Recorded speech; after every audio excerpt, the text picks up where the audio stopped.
안녕하세요. 제 이름은 수정이고 올해 31살입니다. 오늘 여러분께 제 인생에서 가장 충격적이고 기가 막힌 이야기를 들려드리려고 합니다. 이 이야기는 정말 실화이고 아직도 믿기지 않을 정도로 황당한 일들의 연속이었습니다. 혹시 드라마나 소설 같다고 생각하실 수도 있지만 제가 직접 겪은 일이라는 것을 먼저 말씀드리고 싶어요. 어릴 때부터 저는 간호사가 되는 것이 꿈이었습니다. 초등학교 3학년 때 읽었던 나이팅게일 위인전이 제 인생을 바꿨다고 해도 과언이 아니에요. 램프를 들고 밤늦게 환자들을 돌보는 그녀의 모습이 너무나 숭고해 보였고, 저도 그렇게 남을 돕는 삶을 살고 싶다는 생각을 했습니다. 그 생각은 고등학교를 졸업할 때까지 변하지 않았고, 부모님의 응원 속에서 간호대학에 진학할 수 있었어요. 대학 4년 동안 정말 열심히 공부했습니다. 해부학, 생리학, 양리학 등 어려운 과목들도 밤새워가며 외웠고, 실습 때는 환자분들께 조금이라도 더 도움이 되고자 최선을 다했어요. 그 결과 우수한 성적으로 졸업할 수 있었고, 꿈에 그리던 대학병원 응급실에 배정받게 되었습니다. 간호사 가운을 처음 입었을 때의 그 뿌듯함과 설렘은 지금도 잊을 수가 없어요. 드디어 꿈꾸던 간호사가 된 저는 정말 행복했습니다. 매일 아침 병원에 출근할 때마다 오늘은 또 누구를 도울 수 있을까 하는 마음으로 가득했어요. 하지만 현실은 제가 상상했던 것과는 너무나 달랐습니다. 대학병원 응급실이다 보니 환자가 넘쳐났고 밤낮 없이 이어지는 응급 상황들로 인해 몸과 마음이 지칠 대로 지쳤어요. 무엇보다 힘들었던 것은 선배 간호사들의 태움이었습니다. 신입 간호사에게 가하는 일종의 통과 의례라고 하지만 그 정도가 너무 심했어요.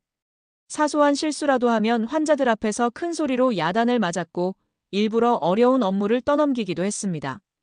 특히 수간호사님이 저를 유독 못마땅해 하셨는데 그 이유를 지금도 모르겠어요. 혹시 제가 신입인데도 환자들에게 인기가 있어서 그런 건 아닌가 싶기도 했지만 확실하지는 않습니다. 하루는 정말 기가 막힌 일이 있었어요. 응급실에 교통사고 환자가 실려왔는데 제가 혈압을 재려고 하자 수간호사님이 갑자기 나타나서 신입이 뭘 안다고 나서냐며 제 손을 탁 치셨어요. 그 바람에 혈압계가 바닥에 떨어져 부서졌고 저는 그 비용을 변상해야 했습니다. 환자 보호자들이 다 지켜보는 상황이었는데 너무 창피하고 억울했어요. 선배 간호사들의 집중적인 괴롭힘은 날이 갈수록 심해졌습니다. 제가 준비한 약물을 일부러 바꿔놓고 실수했다고 문제 삼기도 했고 야간 근무 때는 혼자서 감당하기 어려운 업무량을 떠넘기기도 했어요. 심지어 휴게실에서 제 도시락에 이상한 것을 넣어놓는 바람에 먹지 못한 적도 있었습니다. 그때는 정말 화가 나서 따지려고 했는데 오히려 증거도 없으면서 왜 의심하냐며 도리어 저를 나쁜 사람으로 몰았어요. 결국 저는 더 이상 버틸 수 없어서 대학병원을 그만두게 되었습니다. 꿈에 그리던 곳이었는데 1년도 채 못 견디고 나와야 했던 것이 너무 아쉬웠지만 건강이 나빠질 정도로 스트레스가 심해서 어쩔 수 없는 선택이었어요. 부모님께서도 제 상황을 이해해 주시며 건강이 제일 중요하다고 위로해 주셨습니다. 그렇게 해서 저는 집 근처 동네 일반 병원에서 일하게 되었어요. 대학병원에 비해 월급은 적었지만 마음만큼은 정말 편했습니다. 동료들도 친절했고 원장님도 직원들을 가족처럼 대해 주셨어요. 무엇보다 제가 원하던 남을 돕는 삶을 제대로 실천할 수 있는 환경이었습니다. 저는 모든 환자분들께 최대한 친절하게 대했어요. 주사를 맞을 때 아프지 않게 해드리려고. 특별히 신경 쓰고 불안해하시는 분들께는 따뜻한 말로 위로해드렸습니다. 특히 나이 드신 분들이나 아이들에게는 더욱 세심하게 배려했어요. 그러한 저의 마음을 알아봐 주신 환자분들 덕분에 얼마 지나지 않아 병원에서 제일 인기 있는 간호사가 되었습니다.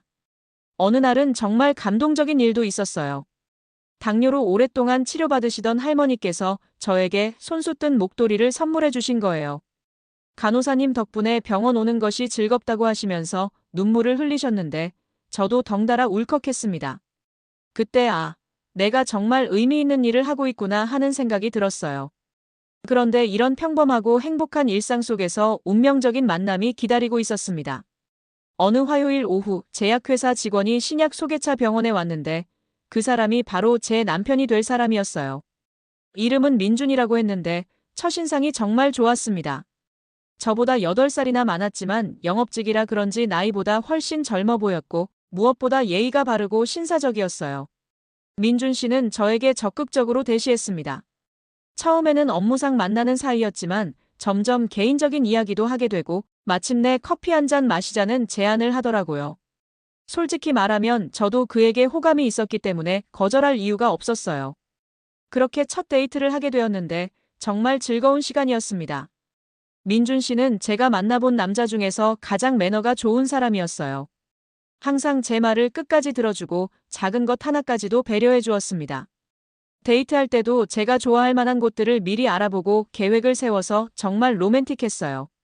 무엇보다 제 직업을 존중해주고 간호사로서의 꿈과 철학을 이해해주는 것이 너무 고마웠습니다. 그렇게 저희는 자연스럽게 연애를 시작하게 되었고 정말 행복한 3년을 보냈어요. 민준 씨는 제게 진심으로 대해줬고 저도 그런 그에게 깊이 빠져들었습니다. 함께 여행도 다니고 미래에 대한 계획도 세우면서 결혼을 약속했어요. 저는 정말로 이 사람과 평생을 함께할 수 있겠다는 확신이 들었습니다.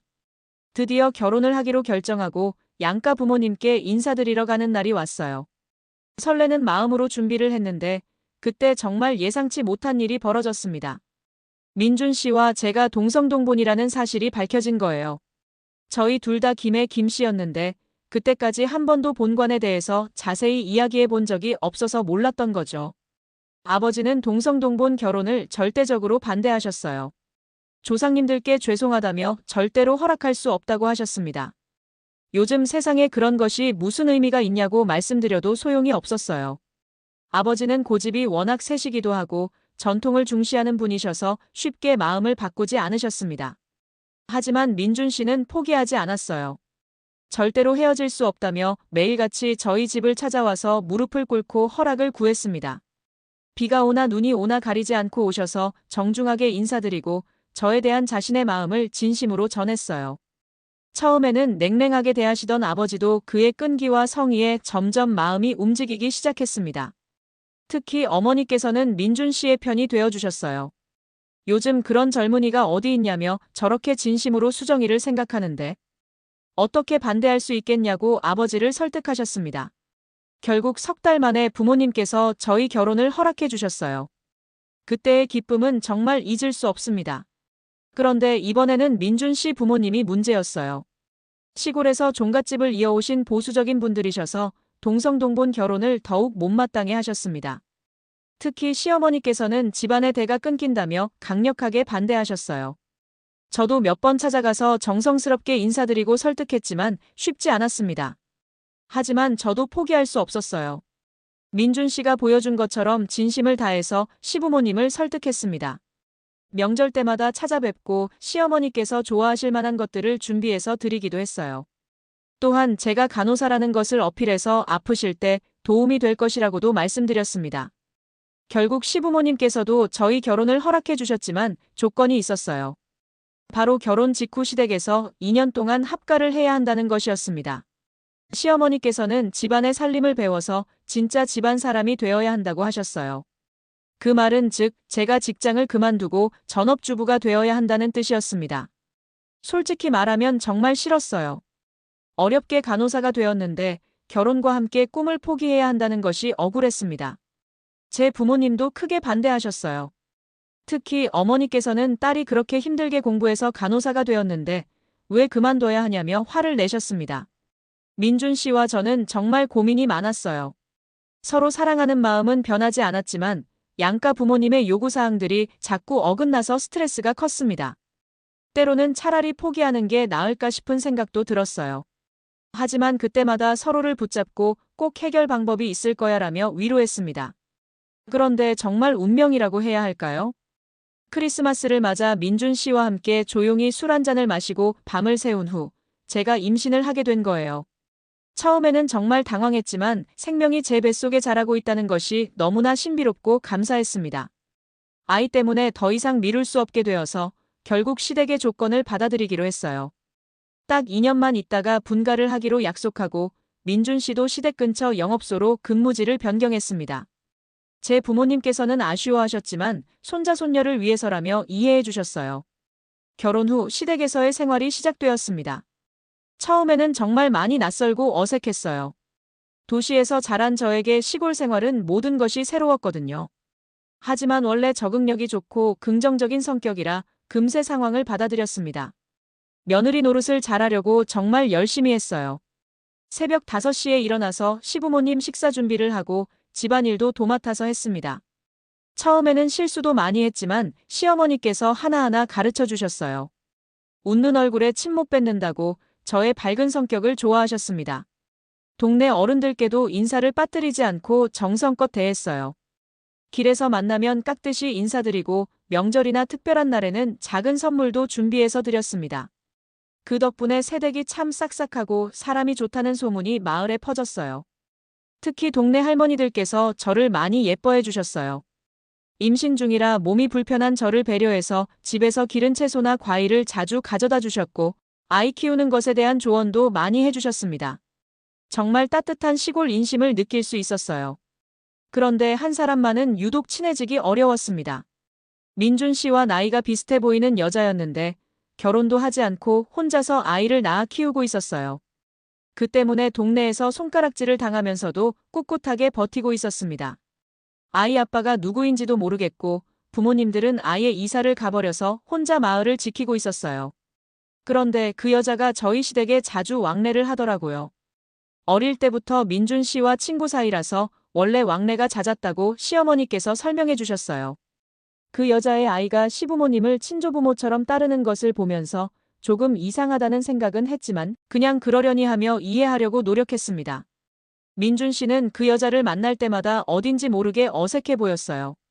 평소 사교적인 성격인데 유독 그 여자 앞에서만은 주춤거리고 불편해하는 기색이 역력했습니다.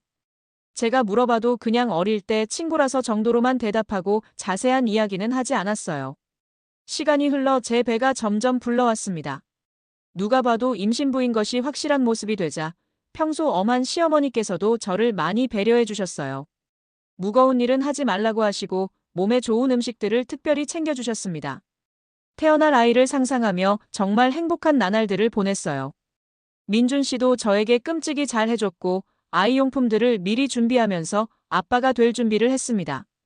시부모님도 첫 손자 손녀라며 무척 기대하고 계셨어요. 그런데 그 평화로운 일상에 정말 충격적인 사건이 터졌습니다. 어느 날 이웃에 사시는 할머니께서 저에게 이상한 이야기를 하셨어요. 혼자 아이를 키우는 그 여자가 자기 집 장독을 열고 뭔가를 집어넣는 것을 봤다는 겁니다. 수상해서 몰래 가서 열어봤는데 아이고 깜짝이야. 할머니는 손을 부르르 떨면서 말씀하셨어요. 장독 안에 고양이 사체가 들어있더라는 거예요. 그것도 한 개가 아니라 모든 장독에 다 사체가 들어있었다고 했습니다. 너무 놀란 저는 그 자리에서 뒤로 넘어졌어요. 임신 중이라 그런 충격적인 이야기를 듣고 감당이 안 되었던 것 같아요. 갑자기 하혈이 시작되어서 급히 병원으로 갔지만 결국 아이를 잃고 말았습니다.